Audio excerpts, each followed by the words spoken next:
Right, this is another improvised freestyle. It's gonna be about the competition we have, and it's the original track is called Battle of the Sexes, but it's not really about that. It might touch on to that, but obviously when I say sexes, I mean it genetically, where you have XX on one side and YY on the other side. Whatever they become, whatever they turn themselves into, I'm not going to discuss that. But if I asked you what you are genetically, you're either XX or XY. There's no other way. You could be XY or you could be triple XY. I don't know, but you either have a Y in you or you don't have a Y in you. So if you have a Y in you, I'm calling that male. If you don't have a Y in you, I'm calling that female. But what you are consciously, that one I'm not bothered with. That's you. I'm just a scientist. When I classify things, if it's XY, I'm calling it male. If it's XX, I'm calling it female. Yeah, or I'm calling it type A or type B.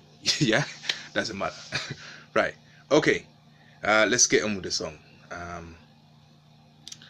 Hold on. Run the track. We need to make it world, one world. We need to make it one world. We need to make this world one world. Yeah, okay. So the song's about the competition that we have when we're out and about and we're in front of mans and that. Yeah, competition to me is something that means something like this. Let me show you how explaining this. Quick, simple version of the explanation. What's that? Explanation of what competition is. Competition is when you want something and somebody else wants it and you must have it, and then you start to think to yourself, well, why don't I have it? Competition is what leads to all kinds of manner of things, and I won't describe them. Yes, I will, because that's what this song's about. Competition is a necessity in life. Even life itself, the beginning of life was basically for life to grow and propagate to the end of time. Competition is a necessity. It must be there for all of us. Yeah, competition, well, it began as soon as there was two different forms of life, or two different beings that was alive, and competition was an aspect that, well, if it's not another human being, then they need to survive, will always be there. That's part of what competition is. But anyway, it's a necessity. It's something that must be in all of us. Necessity is where, you know, you really must have something, and it depends. Your life depends on it. Necessity is something that is not man-made as such. Necessity can be something that you think of, but it's also something that actually is part of life and fact, and you can't get away from it. Yeah. Now, when you have a necessity, let me say it right. I'm moving too fast. I can't even pronounce certain words. So, necessity. No, when you have a necessity, like let's say the need to eat and survive, or the need to sleep so that your brain doesn't burn out. Well, these are necessities that are propagated and evolved and promoted by your body, and that it's nothing to do with you consciously. It's something that your body knows it has to do, and your body has rudimentary consciousness, and it plays that inside of you. But competition that comes from necessity is not such a bad thing. Competition that comes from greed and things that you want but you don't really need, this can be a problem. But anyway, back to the competition that is a necessity. Now, this competition as a necessity leads to certain manifestations, and I told you about one of those already. The manifestation that comes from competition that is necessity are like your body starts to play tricks with your mind. If you don't give your body what it wants and it knows it's a necessity but you don't, your body's gonna start putting things in your head. Yeah, if you're a man and you are XY, that's what I mean, type A. Yeah, your body is designed to seek something that's XX, that's type B. If you don't give it that, it's gonna start playing tricks with your mind. It's gonna drive you crazy. Your body will start put every other thought in your mind will be about getting laid. And when you come up with design, you design a wheel and you put a rod in that, or you get a cylinder crankshaft and put a piston in that. Everything will be reminding you that you gotta get some, like. So anyway, there'll be a manifestation of thought. That's one of the things that comes from necessity. that is basically part of life. So manifestation of thought that is originated from the body and not from an outside source, that's okay. That's something that's natural. That's your body telling you that you need to get laid, or your body telling you that you need to eat, or your body telling you that you need to cover up. So then there's other ways that your necessity can be achieved. The reason I went into this conversation, now we get to it. I'm suggesting that everybody has supernatural powers. I'm not the first one to suggest that. Even Jesus Christ did way back in the past. So everybody will have supernatural powers inside of them, but these supernatural powers do not come out until competition starts. When we're in a competitive situation, you notice that people are in a heightened state of alert. Yeah, this heightened state of alert sometimes leads to superpowers developing inside those individuals. Yeah, it's a bit like a dog when it goes into a heightened sense of alert. Yeah, fight or flight. Yeah, it starts to have all its senses become primed. Yeah, it's the same with us when we're in competition. Me, I've never been in a situation where I don't have competition with other people. I don't know about you. If you're rich enough not to have that situation, then good for you. But I've never been rich in my life. I've always been broke. So for me, I'm currently living in a situation, every situation I've been in, yeah, as soon as I arrive, they start to say, right, he's not touching any of our women, he's not touching any of our things.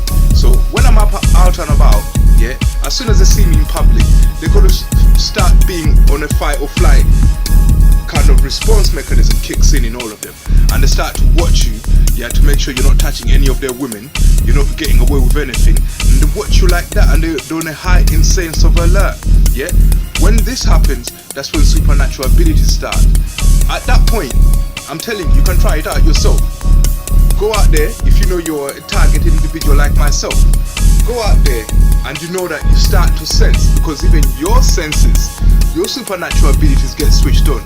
If you're the victim, you're going to have empathetic powers. If you're the victimizer, you're going to have powers that involve you attacking others. So, as for me, I have empathetic powers.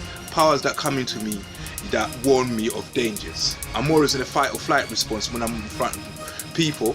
When I'm outside my front door, yeah, and I'm out in public, I'm always in a fight or flight response. This kicks in, I start getting goosebumps, and I start to put myself on alert, and I start to ask myself, why is my body reacting like this?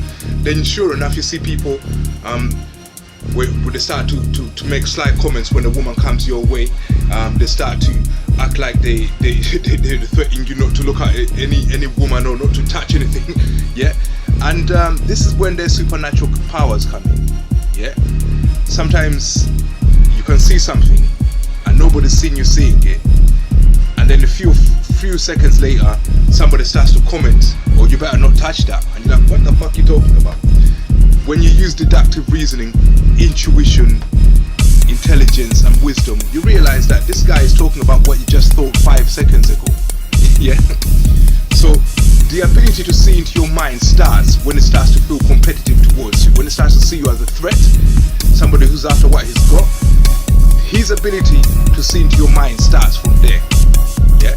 This is how you know who was the good and who was the evil kind. If you was good, when you feel competitive, yeah, unless you have an immediate threat to your life, you will have no supernatural powers being activated. But if you have an evil kind, yeah, then he will activate your ability to see into other people, the supernatural ability to see into other people. When you start feeling like you're being watched, like somebody's trying to threaten you, get something in your hand and go like that. Go up to the person you suspect to be threatening you, having threatening thoughts about you. You'll be unfriendly. No, I don't want to talk to you. No. If you can manage to get him to talk to you, ask him, what am I holding in my hand? You'll find out that he's been sitting there watching you, putting that in your hand, yeah, and he knows what it is. Now he's got the ability to see where it's concealed. Yeah, their supernatural abilities kick in when they worry that you're gonna take woman or take money from them. Their supernatural abilities kick in, and their abilities are from Satan. Their abilities are from the devil. Yeah. So, but your abilities kick in when their abilities kick in. When you sense that your mind's being watched, that's when your abilities kick in. Then you start to feel like you need to defend your mind, and your mind will never forsake us. He gave us the ability to detect that. The ability to detect them gives us a heads up. Yeah. And with me, I've got the ability to meditate on higher levels and sense anything in my mind. The exorcism start. You can't exercise your cultural members. So I also wanted to touch on how come astral projecting bodies feel like the dead who have passed on to the other side. Yeah. So you can't exorcise your ancestors because they're part of your genetic structure, your genealogy. Your DNA, when it vibrates, it creates them. So nobody can exorcise your ancestors from you without taking you along with them. That's why you see some exorcism end up in the death of the patient, because you try to exorcise the ancestor, and that's part of their genetic makeup. If you take that out, you take them. So you have to leave culture there. So but when it's somebody who's astral projecting, you can exercise that, because that's not his home body, and he's not genetically attached. He has to force himself in there. He has to force himself to resonate in there, because it's not resonating genetically. Yeah, this is why when they attack us, they like to use family members, because we have a close affinity on a genetic scale. Yeah, it's sublime. Yeah, and you've got to have caution. It's sublime. The devil will be always trying to force the issue, be trying to astral projecting people. When he sees them getting jealous of you, when they're looking at you and they can't stand the thought of you having woman or money or anywhere, he's sitting there quietly looking at them, and he astral projects in them. It's sublime. Astral projecting them, tell them, look, you got to see into this one's mind. Yeah, you got to see into his mind. I can give you that ability. Then you allow him to. Yeah, I imagine they allow him to, because whenever anybody comes into my mind and tells me to see another human being, I say I don't need that shit. Because I remember one time I did sparring, boxing a little bit. Yeah, I had just been attacked. They hit a bottle back on my head, 4 against 1 like some bitch. But I went in the ring anyway, because I didn't like running off and shit. So then, because I didn't want to go in the ring, and you know, I hear a voice telling me, you got to hurt someone, you got to get someone for this. So in the end I said, alright, say it. You want me to go in the ring? I'll fucking go in the ring. I'll go in the ring. When I went there, started bashing people, knockdowns, everything. Yeah, and then I meet someone who was like chosen to rise and shit, and Satan tells me, I didn't think you'd meet him, I also promised him he'll win. So I said to him, listen, if you promise both of us, you better help him, because I'm looking for blood. Yeah, what I look to do to him, I'm not gonna need any assistance from you, know. I'm looking to go all out on this motherfucker. If anybody who needs help, help him. Don't help me. Yeah, he's gonna need your help, because I'm looking for blood here. Yeah, but I left boxing because it was getting a bit too macabre, a bit too gory for me. So I'm a peaceful man. I don't do them things there. You can't have them. But anyway, have caution. Remember, their supernatural powers kick in whenever they're competing with us, but yours will kick in too, and yours will be from the Most High.